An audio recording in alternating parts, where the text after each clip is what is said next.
These shelters are over max capacity. And sometimes it's the big shelters, but a lot of times it's those little shelters that are packed back in the areas that nobody even knows that those shelters are Mhm. there. And so finding those relief resources is really huge.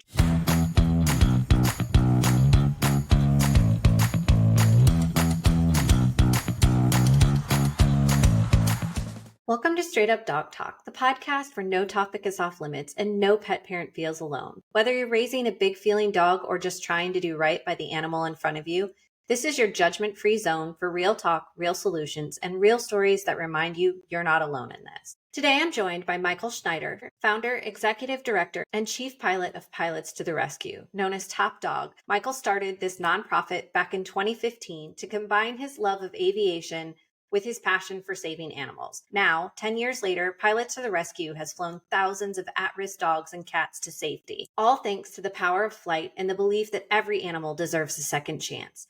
We're talking about how it all started, the behind the scenes of what it actually takes to fly animals out of danger, and what it means to turn your purpose into real impact. Let's get into it. Michael, with you, tell everybody the background behind Pilots to the Rescue. Sure. I'm the founder, executive director, and chief pilot of Pilots to Rescue. They call me Top Dog. I started Pilots to Rescue back in 2015 to combine my love of aviation and rescuing animals. So it is our 10th anniversary. What we do is we use the power of flight, the power of aviation to transport animals at risk of being euthanized. These are predominantly dogs and cats. We also do endangered species like wolves and sea turtles. We recently did some wolf hybrids and skunks and foxes. And they're municipally run shelters, usually overcrowded, busting at the seams. And if we don't get them out of harm's way quickly, then unfortunately have to euthanize. Where do you take all of these animals to? We're mainly on the eastern seaboard of the United States, and the biggest states that we go to are the Carolinas, and we typically bring them back to our home airport, which is just outside of New York City. So that's the most typical route, but we go as far as Florida, Louisiana. We work with shelters in Texas. Sometimes they'll drive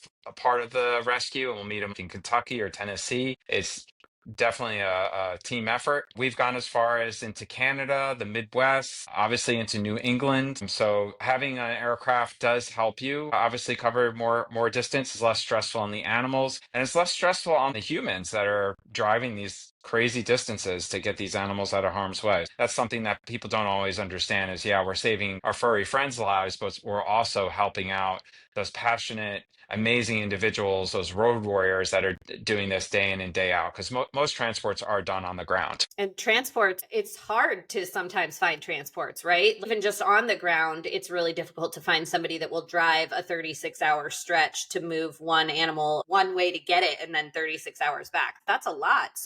It is definitely a bonus to be able to shorten that up with aviation. That's really cool. Do you know approximately how many animals you've rescued at this point? We've rescued over 4,000. But Wow. I feel like we're just getting started. To your point, we're expanding our ground transport fleets only because aviation is crazy expensive, as you can imagine. And not every rescue necessitates such an amazing resource. We're be cognizant of donor dollars, and we use the aircraft for the high value transports or the most at risk animals, especially after like disaster response. We did a lot of stuff after Hurricane Helene and Milton. We couldn't help out with the wildfires. That's just too far. But those type of disaster responses necessitates a plane or puppies, kittens, medical cases. Ground transport is really where we're expanding our fleet. We have a strategic plan over the next couple of years to expand our ground transport. Right now, we have 3 vans. We're expanding to 10 because we found that the transportation is the most difficult part for a lot of these shelters and rescue groups to handle. And we excel at that. That's our specialty. Even within ground transport, we're working on some programs with big shelters, big groups to handle that and take it off their plate so they can focus on spaying and neutering and adoptions and stuff like that. So to your point, it's difficult. It's a big ask. It's a big lift to ask a volunteer to drive 10 hours through the night, drop the animals off, and then come back. It's a lot. And then you have to deal with all the vehicles and stuff like that. That's what we hope to provide over the next few years and grow our transportation fleet and provide nationwide coverage even. What do you do with the animals once you rescue them? You said you bring them back to your home state, but where do they go from there? Because the shelter population crisis is everywhere. It's a huge ordeal.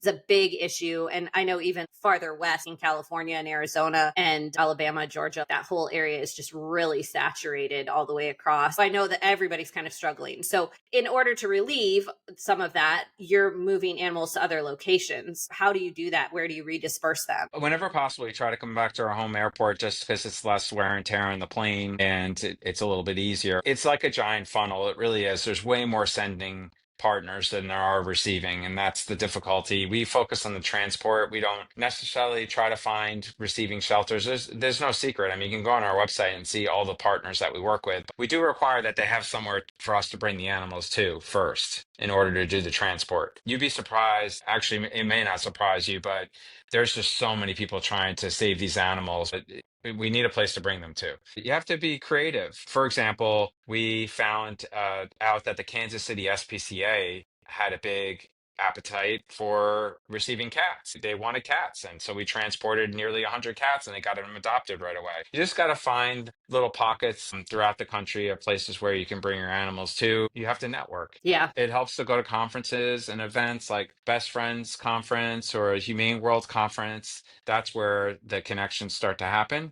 And then you develop a relationship because all the shelters have their own requirements, transport requirements, vaccination requirements, stuff like that. And once you develop those relationships, then that's where we come in. Canada is sometimes even an excellent place to bring animals into. Obviously, it's more complicated with what's going on politically. We recently did a transport into Canada and it was fine. It worked out. Anywhere that you can, like you said, find those little pockets of need, it's all a balancing act, right? You know that these shelters are over max capacity, and it's sometimes it's the big shelters, but a lot of times it's those little shelters that are kind of packed back in the areas that nobody even knows that those shelters are Mhm. there. And so finding those relief resources is really huge. And you mentioned networking, which is just kind of a huge part of the animal community in general, because we have to network with each other in order to find the right resources, whether that's for rescuing or for learning about nutrition. You mentioned the conferences. What kind of conferences do you go to, and are they just rescue conferences or are they industry conferences? Explain that a little bit. A little bit of both. Best Friends conference is excellent. Went to that. Humane World conference. These are networking with a little bit of corporate brand partnerships involved. And then there's the big pet retailing shows, which you're supposed to have some credentials and criteria to get into, but there's a lot of periphery events that you can even attend if you're trying to network and get in front of people. I mean, they're very heavy retail, but I found those to be even beneficial, like Global Pet Expo in Orlando, Super Zoo in Las Vegas. There's a couple others. I just don't have the name right now. They're very industry specific, very corporate and retails. There's not a whole lot other than Best Friends and Humane World that I know of. I'm sure they're out there. I know there's a lot of veterinarian shows. If you're a rescue, I think the Best Friends and Humane World is a great place to start. I've seen a lot of rescues go to those and tremendous networking and educational opportunities. And to your point earlier, if you're a rural shelter in the middle of nowhere, you could jump up and down as long as you want, but people may not even know that you exist. So those are those pockets of opportunities. I often send people to Pet Finder also because it's a great resource of finding partners. Everybody says, why can't we have a supply and demand map to show, well, we could send Chihuahuas here or German Shepherds here, because obviously certain areas of the country, I live in Brooklyn, New York. You're probably not going to have a lot of people wanting to adopt Mastiffs and Dobermans or whatever. They're not exactly apartment dogs. Pet Finder's a great place to start. A lot of people have tried to do that supply and demand map, but it's incumbent on the partners, the shelters, engaging with that product, keeping it up to date. And they're so busy with what they're doing, and everybody has their own preferences about which software they use. That's why I keep coming back to Pet Finder because it's a widely used, large community engaged product. If you're using it just to find out potential partners, it's a great place to start. We know from previous episodes and other guests that Pet Finder it's not Craigslist, it's not Facebook. You have to go through a procedure in order to list those pets, and you have to have a 501(c) in order to list a pet.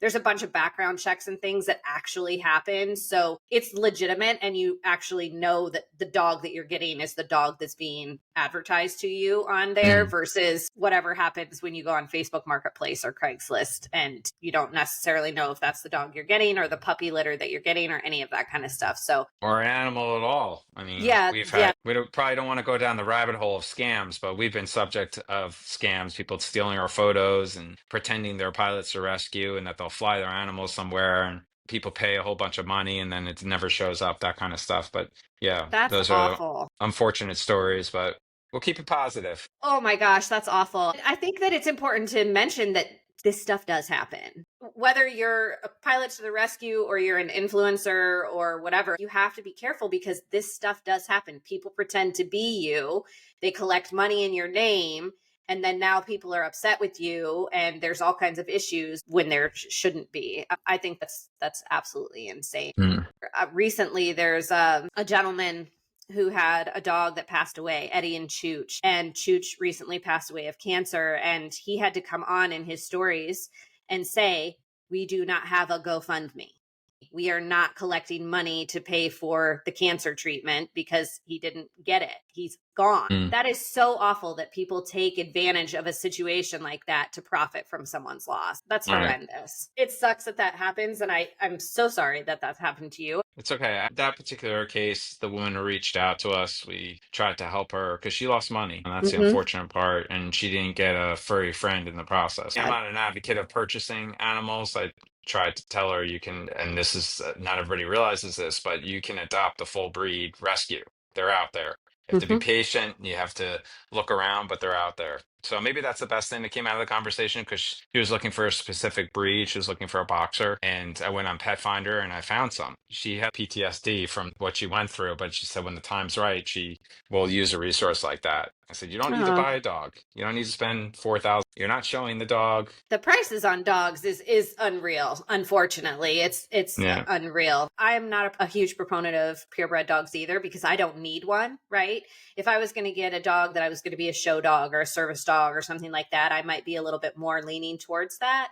But I'm also a shop, adopt, rescue kind of girl. All of my dogs have come out of a need to help animals in need or to Right. prevent an animal from going into a negative situation. But a lot of people, like you said, just don't know that those resources are out there. There's one here in Iowa that's Golden Retrievers of Iowa. You can get purebred Golden Retrievers right out of the gate. It's just an awareness thing. It really is. So let's get back to pilots to the rescue and let's talk about, tell everybody what a rescue situation looks like. You mentioned before we jumped on here that you had done a rescue in Myrtle Beach. So why don't you step us through that and tell us how it gets started, how we get there, what it looks like when we load up the plane, all of the details. We literally did that rescue 2 days ago. This is a partner we've worked with on an ongoing basis, St. Francis Animal Shelter down in Georgetown, South Carolina. They came to us in North Myrtle. There were other partners involved. It was 29 animals, cats and dogs. But they're just busting at the seams. They're municipally run shelters that don't have the space and they bring in strays and abandoned dogs and abused animals. And it's really about making space in their shelters so they can take in the next wave of animals that come in, which is the unfortunate thing about this vicious cycle. As soon as we take them out, they're calling us and we got another group. St. Francis has a relationship with Mount Pleasant Animal Shelter, which is near the airport we fly out of in New Jersey. And we do this rescue with them, several times throughout the year. In this case, since there are so many animals, nearly 30, there were 4 receiving partners in New Jersey. One of them was from Pennsylvania. I forget where the other 2 were. So we flew down to Myrtle Beach in the morning. It was a difficult flight because there was a presidential flight restriction. Trump was in town in Bedminster, but it ended up working out. Sometimes when you have those type of things, less people fly other than scheduled commercial travel. So I was pleasantly surprised how easy it was to get out of the New York area in an aircraft. We had some weather considerations coming back. The thing about the work that we do and what makes it so complicated is when you get into the hotter months, the air conditioner we have on a plane is engine driven. So we can't keep the plane running while we load the animals. It gets very hot. So in July and August, we may not be able to use the aircraft in missions because while you're loading them, it can get to be over 100 degrees in the cabin of the plane before you turn the engine on. As a matter of fact, this particular rescue probably was right on the edge there in terms of doing it. So luckily nothing happened. But when we started up the plane, I looked over, the cabin was like 110 degrees when we first started up. I mean, it's very Wow. uncomfortable for us too. That's just some of the complexities when we do this kind of work. Whereas with ground transport, you don't have to worry about that because you can leave the engine running, the air conditioner on, etc. So we'll probably switch more to ground transport in those summer months. It was about a 3 hour and 15-minute flight from Fairfield, New Jersey, down to Myrtle Beach. We went to Grand Strand Airport. It's not the proper Myrtle Beach; it's the one north of it. It's a little easier to get in and out of. There's nothing wrong with Myrtle Beach International, but when you're flying a general aviation aircraft and you fly into a big commercial airport like that, it makes things a little bit more complicated. We've done it before, but when there's another airport just nearby that's a little less traffic, makes it easier to get in and out. But when we got there, it was like clockwork. Everybody was ready to go. We refueled. We got the plane ready. People come by the baggage. We load them all up. We have great pictures and videos. We had a really nice couple. This was a nice thing. We're all connected, right? When you do this work, people start to come into your space, and I don't believe in coincidences. There are no coincidences. There was a gentleman there and his wife that ended up making a sizable donation and also getting involved in loading the animals. Guess what? He works for a company that we used to insure the planes with. My gosh. What goes around comes around. Mm. I didn't even realize that till after he made the donation and helped us with the pets. I asked him for his business card, and I was like, "Oh, we used to insure with you guys." It's a small world. There are not that many aviation insurance brokers. He didn't know that either. He wasn't our Wow. broker. It's a decent sized company. That was fun. We were on the ground for about 45 minutes between fueling, using the restroom, loading, taking pictures, videos.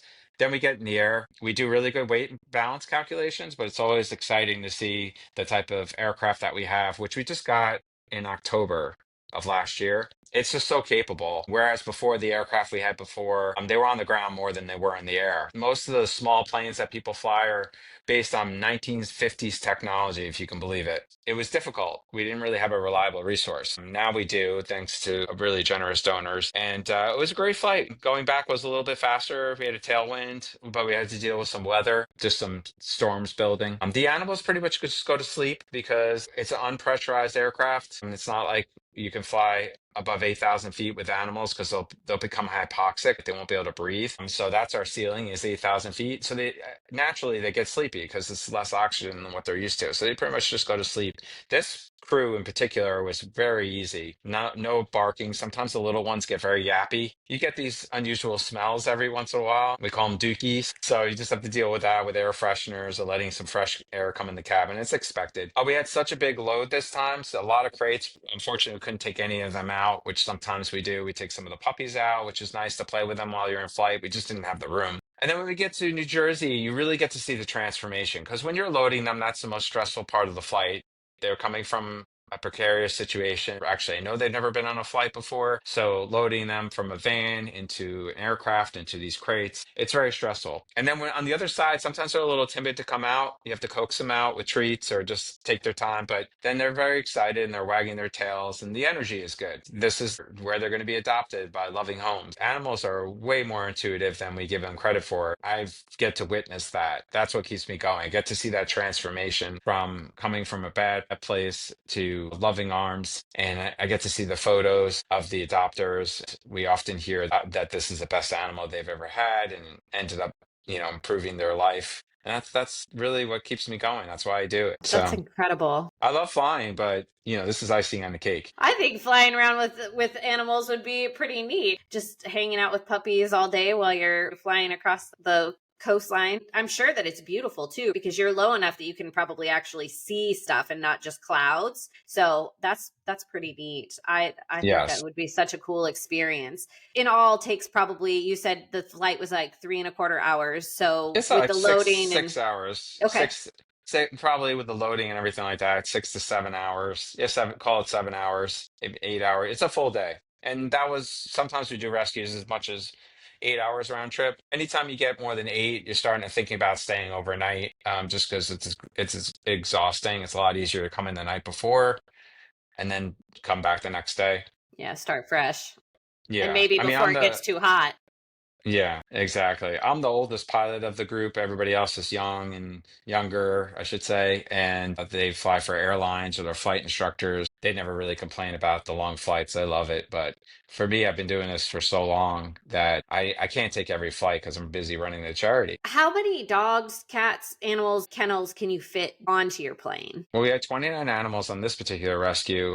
There was some cats. and the cats we don't transfer. They just stay in their same kennel the whole time. But to answer your question, I think we probably had about a dozen kennels. We had a group of puppies, 7 puppies that cumulatively were like 90 pounds. Then I remember a dog that was about 55 pounds. The kennels are the limiting factor in the size of the aircraft. If the dog is over 80 pounds, we start thinking about tethering it. Usually those dogs are pretty much gentle giants anyway. We've transported mastiffs and what are those white floofy dogs that are really they're Great very Pyrenees. yeah, they're very malleable. You know, I remember 100-pound dog and it had no problem getting in and out of whatever crate we wanted to put him in. It's a 10-passenger aircraft, so we could take out all the seats in the back and it's sizable. It's sizable. But it wouldn't matter how big the aircraft is because unfortunately we're still euthanizing nearly 1 million animals in the United States. So even if we had a 777 plane, it wouldn't matter. But the takeaway about what we do, our mission, of course, we're saving animals, but we're creating more awareness with this novel concept. It's not every day you hear about someone transporting animals on an airplane, and that gets attention. And then we have great outlets such as yours that want to cover our mission and people find it interesting and it gets their attention. And the next time they're thinking about getting a pet, they're like, oh, let's go down to the local shelter and adopt one this time, or let's get 2 of them, or maybe it's time to get a cat. Or remember that story about that guy who was flying animals on a plane. Let's get one of those little guys. We also create a lot of awareness about general aviation, which flying a plane is such an elusive thing today. It's an amazing experience and it's really great to expand your mind and your capabilities to do something like that. It's kind of a like lost thing where we used to have more people getting into aviation, personal, private aviation, but it becomes cost prohibitive, time constraints, and just not understanding that you can do this amazing thing. That's a subtext to what we do, but we do end up promoting general aviation a little bit with what we do. Yeah, I'm going to just dish for a second here because on my list of things, if I ever can accomplish in my life, I would love to learn how to fly a plane. I think that it is so cool. I actually thought about going into the Air Force when I was graduating from high school. But when I found out that there was no guarantee that I would get to learn how to fly a plane in the Air Force, I said, well, screw that. I don't want to be in the Air Force. And so I didn't go. But you're right. I've looked into it multiple times. It is very cost prohibitive. It's definitely something that I think is really fascinating. When I'm flying, I like to be the person that looks out the window and somebody's always like, Mm. shut your blind. I'm like, no, like this is so cool. So I've never been able to go up in a smaller aircraft, but I think that that would be really neat. I've also always wanted to go up in a hot air balloon because I think that that's also really cool. I think that it's one of the coolest things that you could probably experience. I've been in a helicopter one time before and being able to learn how to do that and control that, that's so much freedom. You're controlling this ginormous car basically that's flying in the air. It's totally different than driving on the road. So I think that it's really neat what you're doing. And I think that being able to take something that's your hobby, your passion, your life's work, and turn it into something that has so much meaning is just so cool. When you can tie something else like other people's needs, dogs' needs, and helping population of animals. What a beautiful thing. Have you written a book? Are you thinking about writing a book? I think you should write a book about this. Maybe one day. My mother was an author, so you never know. It's in the genes. We've been pitched for a reality show many times. I still think that this would make an excellent show. We have a new producer that's going to be coming up with a reel and pitching us, so maybe that will happen at some point. Just to comment on what you said about the aviation thing, I got my love of aviation from skydiving. So that was the first time I had ever been in a small plane before, and I just became enamored by the single pilot and all the instrumentation and sitting on the floor of this tiny plane. I was like, how is this happening right now? There's just one person up there who's flying. We're going to jump out of this thing.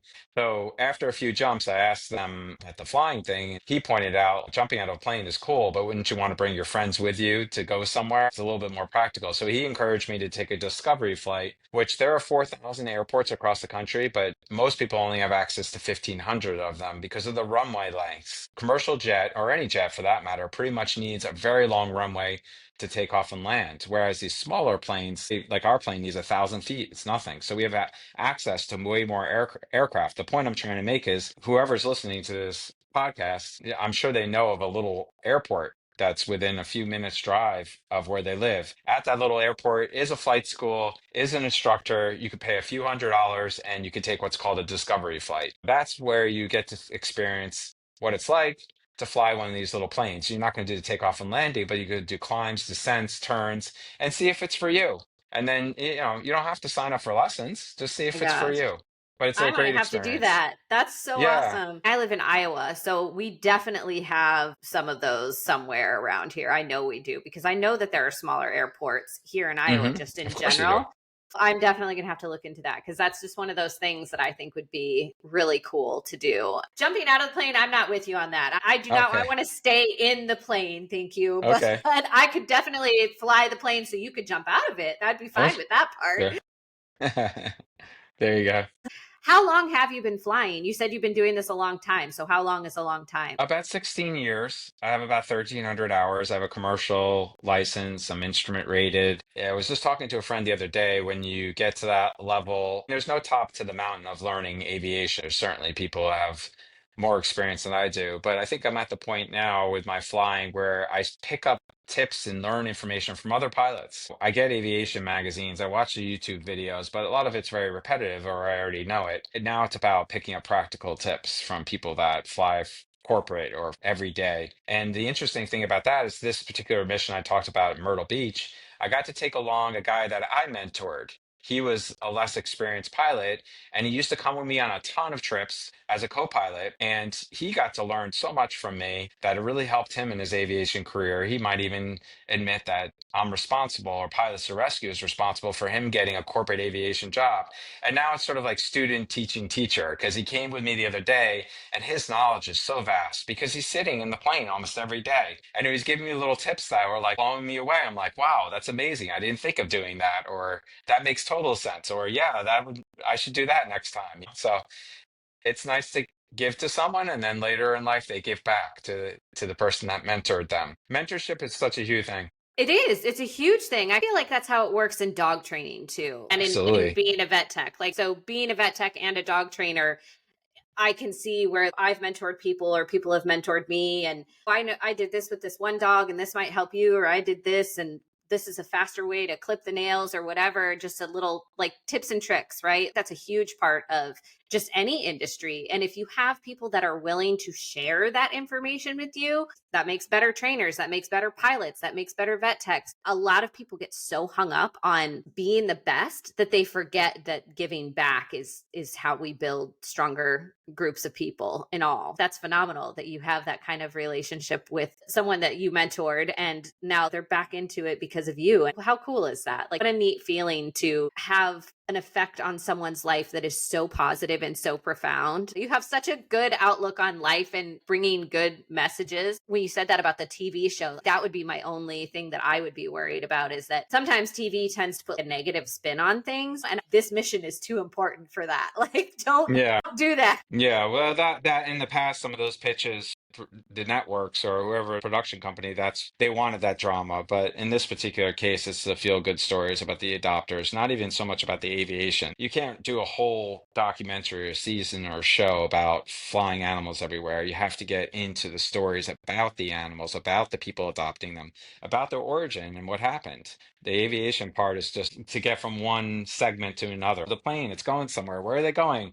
Who's getting picked up? It's true though. Yeah. And the stories are so important, right? That's what I like to do here is I like to share the stories because a lot of people don't realize how much goes into this stuff. You maybe don't get into the whole where the dogs came from or what their situations were beforehand and you obviously find out where they go afterwards, but you are really that in between. You're the medium that gets them to their new life, which is a really cool thing.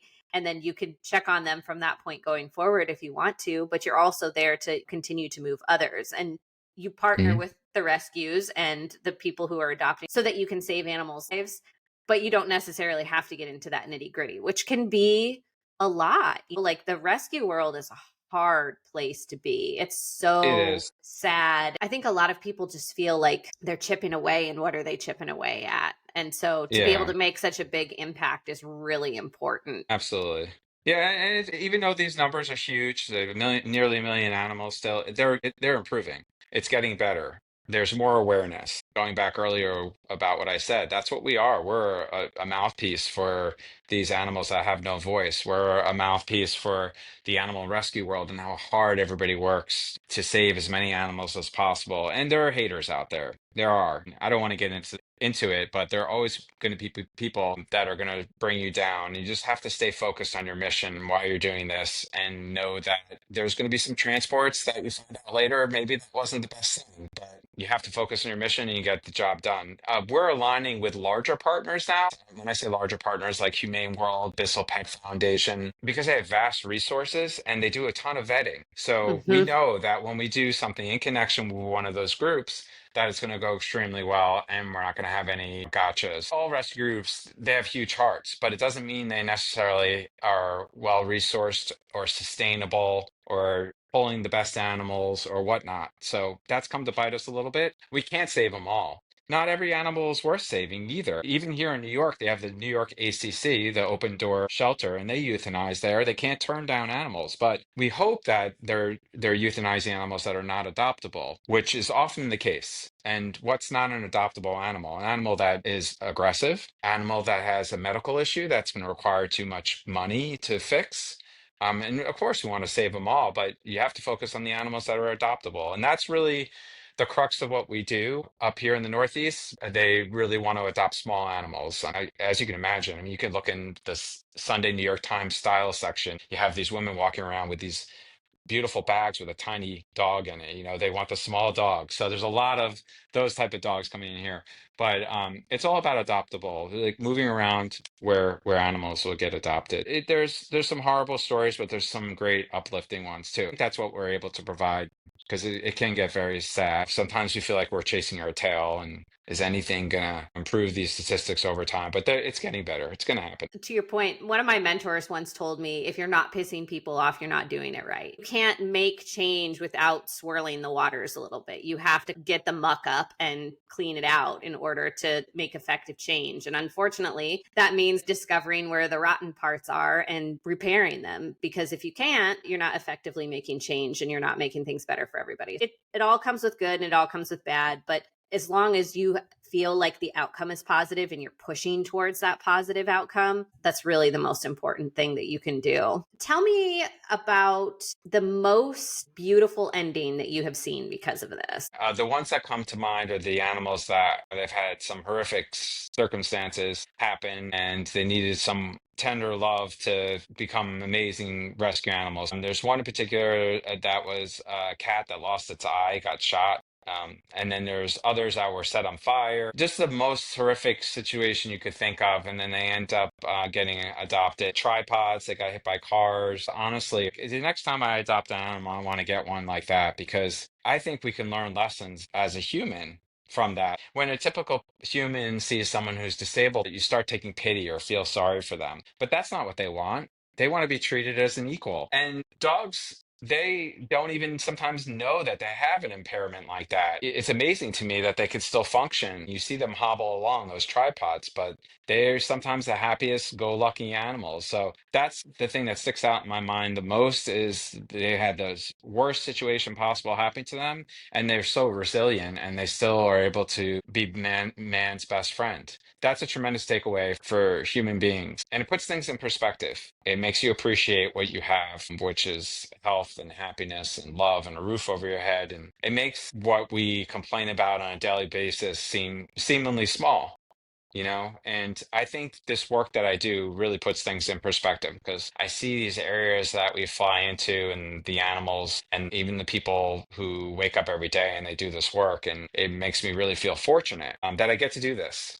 That I get to touch so many hearts. So those animals in particular, I think, make me present to that. And there isn't one in particular. There's so many. There's one that had cerebral palsy, and a family ended up fostering the dog indefinitely and became a foster failure. But this is a high special needs animal. When you care for a special needs animal like that, you can't complain about anything. You used the perfect word there too, resilient. Dogs and cats really are very resilient. They bounce back from things that we would never be able to bounce back from. Just watching them go through some of the things that they go through and some of the terrible things that they experience, and then watching them turn into these loving pets that people just cherish for the rest of their lives. It's a beautiful way to end their story, especially when they've had years and years of maybe not great situations. That's really cool that you're concerned about making sure that they have a good way to end their lives. Tell everybody how they can get a hold of you. How can they follow you? How can they make donations? Tell them all the things. The best ways to communicate with us or make donations or follow us, it starts with our website, which is pilotstotherescue.org. It's all spelled out, pilots with an S. And then we're on the social media. We focus on Facebook, Instagram. We have a tremendous content on YouTube. I do believe in telling the story, and that's something I pride ourselves on, is we bring a lot of content producers, influencers, media along on the flight, because you can't really experience what it's all about on the ground. You got to come in the plane, interact with the animals. It's really important for getting our mission out there.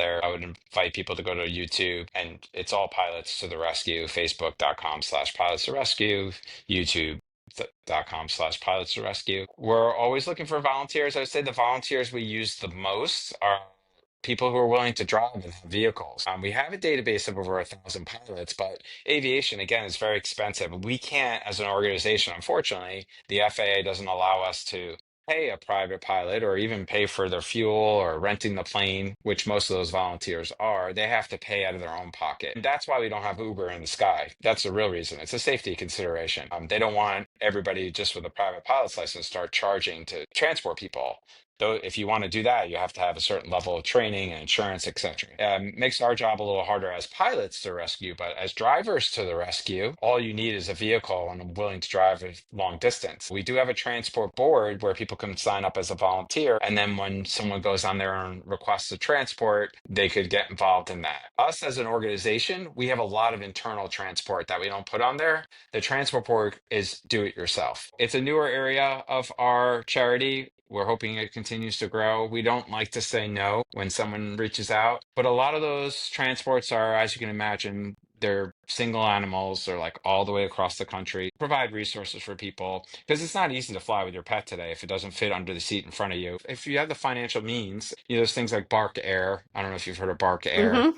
You could travel your pet. It's very expensive because it is like flying private. Another one I sometimes recommend to people is Citizen Shipper, where you can hire a driver to transport animals. That's a good resource. Or just fly yourself wherever you need to go, rent a car and drive one way. So those are kind of the alternative resources I offer to people when they're trying to transport an animal that they found across the country, because that comes up quite a bit. That was a long-winded answer about how to get involved in pilots to rescue, but went off in a little transport tangent there. Transport is one of those areas that we don't really talk about a whole lot, and shedding some light on it and letting people know that there are options out there is really important, because a lot of people just don't know where to start when it comes to that. And if they can go to someone like you and say, hey, we want to get involved, or we want information about this, or where would you tell us to start? Those are resources, and those are really important to have. And that's something that I try to collect. We know that you can talk to these people about flying, and you can talk to these people about driving. And if they can't do it, they might have another way for you to do it. And that's just, it's a starting point, which is better than what they came to me with. Again, sharing those pieces of information are so important. With that being said, what would you like to leave the listeners with today? I want to leave the listeners with my personal experience with getting physically involved and giving back is my only explanation for countless miracles that have come into my life. So I would encourage people to get physically involved with giving back about something they're passionate about. So in my case, I was passionate about aviation and I loved animals, and I combined those two loves, which had led me to get married and have a beautiful family. None of that stuff was possible before I did this work. It's easy to write a check, but I would encourage people to physically get involved. So if animals are your thing, what does that mean? Go to your local shelter, take one of those animals out. You can rent a dog. They have these programs here in Brooklyn. Sean Casey, you can rescue, you can check a dog out after some training, and you can go take the dog for a walk. They need that kind of socialization. You can make a difference in that dog's life, and it could get adopted. And even if it doesn't, now you've given it some love, and that's all it wants. And getting out of the shelter where they might have been. We transported a dog the other day, a pit bull that was in the shelter for 2 years. So yeah, that's what I want to leave is get involved about something you're passionate and make a difference and watch what happens in your life. That's the challenge I give to all the listeners. Really important that you do that because that's how you're going to find fulfillment and a sense of purpose. And I think today we're a little bit all like a dog chasing our tail. And at a certain point, we realize like, why am I here? What am I supposed to do with my life? And that's how you're going to find it. Give back, speak up, get involved about something you're passionate about. So it worked for me. It's a great message, and it's one that we definitely stick to and fully encourage on this podcast. So, you guys get involved, give back, and build your passions into your dreams. And we will see you next week on Straight Up Dog Talk.